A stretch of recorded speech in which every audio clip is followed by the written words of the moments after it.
Hey guys, Dan with Dmak Outdoors, doing the second installment for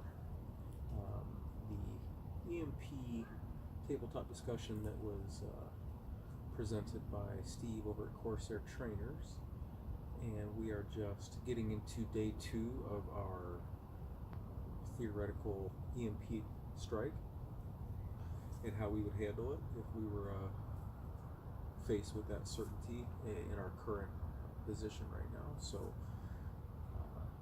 we went ahead, and today was my day 2, and I had an alarm clock go off again today, and I know it's like a little bit different than the original exercise. I had an alarm clock go off today, and just so that I could remind me to sit down and think about what life would be like if this was 24 hours after a power infrastructure collapse due to an EMP strike.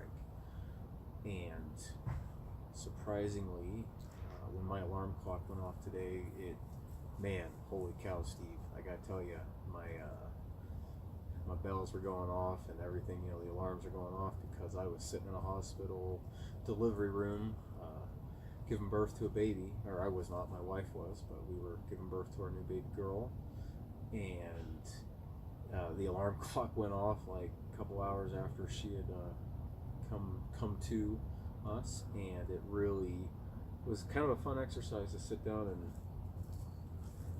and make myself think about how it would be, because I was totally in a deprived mindset. I'd been up for about 36 hours. We had been dealing with a high stress situation because the wife had gone into labor, and we had to do what we had to do to get to the hospital to deliver the baby. And so when the alarm clock went off and I started thinking about having a power collapse, it really got me thinking about the fact that had I been in a situation where there had been an infrastructure collapse at the time of your tabletop presentation, I would have been in a pretty tough spot, because we had to deliver babies. So day 1, to recap our day 1, my wife was working up at the school, and we made our way up to the school, which was 13 miles away from home, and we were able to get the wife back from school safely, but unfortunately, 13-mile bike ride and the late area that the wife was in, she went into labor, as part of our exercise. And so as I was actually, jumping parallel continuums right here, I'm actually going from like storybook timeline to real life timeline, my actual events, because I kind of had not like an SHTF moment, because it was a beautiful moment that we had, but there was definitely like a lot of chaos and emergency management going on in the head type of thing, just because of the uncertainties that come with medical procedures such as a pregnancy right there. And so it was interesting as I was watching the delivery and helping with the delivery in real life timeline, I actually tried to think about a little bit. I couldn't, because I was there with my wife and there in the moment, trying to enjoy it. But as I was reflecting on my storybook timeline, I was able to kind of rewind and replay some of the things that I witnessed during the delivery. And this was our second child, so I've been there before, and I do have medical training to a small amount of medical training, and I've researched a lot, and having kids, part of my preparations for having children is that we studied home delivery and stuff like that in case the worst were to happen while we were pregnant and having children. And so the delivery was really smooth. We were really lucky in real life time. We're going to say in both timelines the delivery was really smooth, because fortunately in real life timeline our delivery was really smooth. We went to the hospital at 9:30, 10 o'clock at night, and the baby was out by 2 in the morning, so we were only there for about 4 or 5 hours before we delivered. So that was really nice, and it was a pretty smooth delivery. But obviously we had the benefit of epidural and drugs and all the good stuff, the fluids, IVs, and a full medical staff, and a very well backed hospital right there to support us with any any sort of uncertainties there. But we were blessed that it was just a really nice, smooth delivery. So jumping over to alternate timeline, we're going to say that we had to deliver a baby at home and exercise midwifery because we weren't able to get to a power functioning medical facility.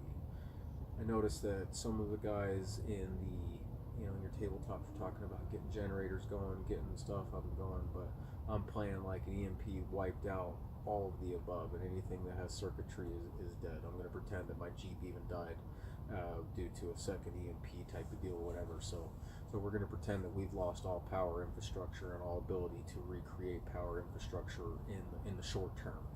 And so I was, as I've gotten home today, wife's still at the hospital with the baby, real life timeline.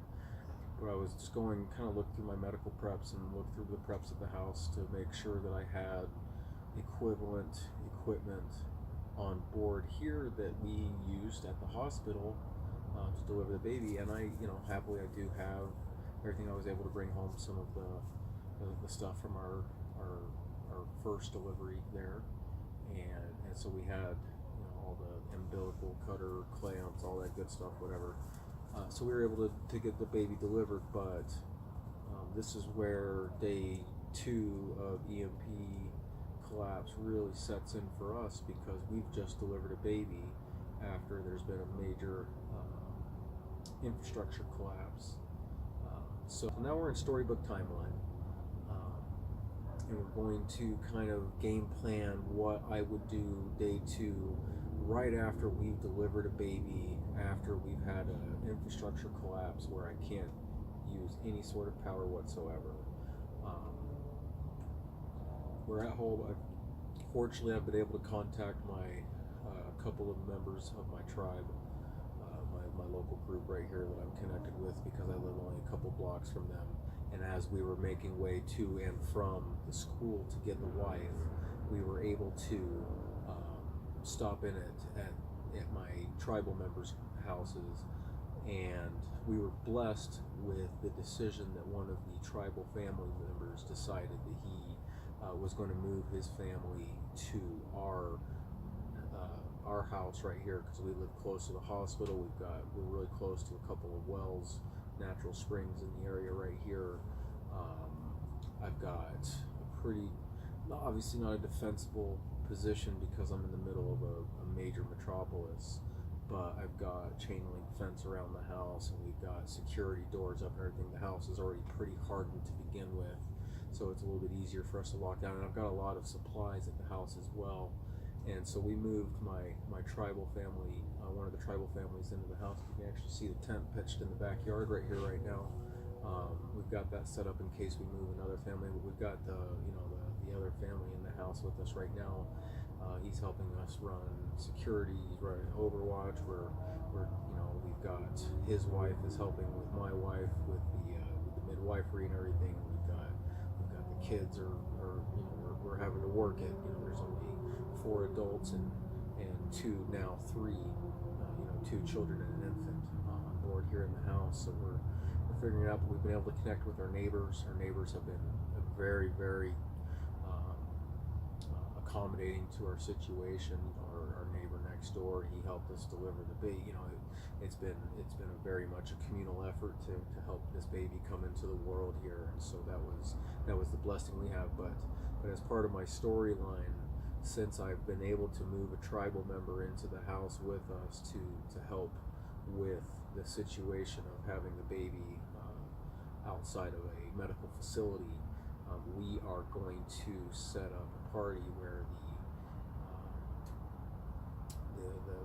me and one other person are going to go out. We haven't decided if we're going to take one of the wives or the other male with us.